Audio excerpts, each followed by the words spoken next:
பண்டிகையில மிகப்பெரிய பண்டிகைன்னு பார்த்தீங்கன்னா தீபாவளி தாங்க. இந்த தீபாவளிக்கு வீதி ஓரம் இருக்கிற ஆதரவற்றோர் கூட நம்ம தீபாவளி கொண்டாட போறோம். அவங்க கூட மட்டும் இல்லைங்க, வீதி ஓரத்துல சிறு சிறு கடைகள் வச்சிருக்கவங்க கூடயும் நம்ம தீபாவளி கொண்டாட போறோம். எப்படின்னு கேட்குறீங்களா?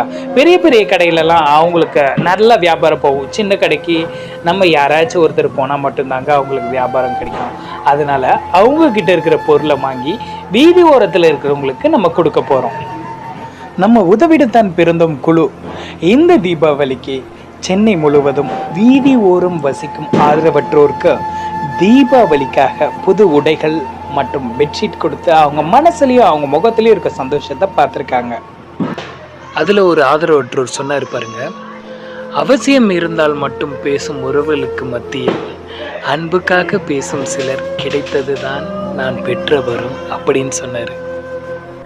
இந்த தீபாவளி நம்ம வீதியோரம் இருக்கிற சொந்தங்களோட நம்ம கொண்டாடி இருக்கிறோம்.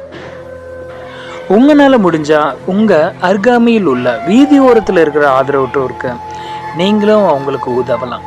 அவங்க மனசுலேயும் அவங்க முகத்துலேயும் இருக்கிற சிரிப்பை நீங்கள் பார்த்தீங்கன்னா நீங்கள் தாங்க இறைவன்.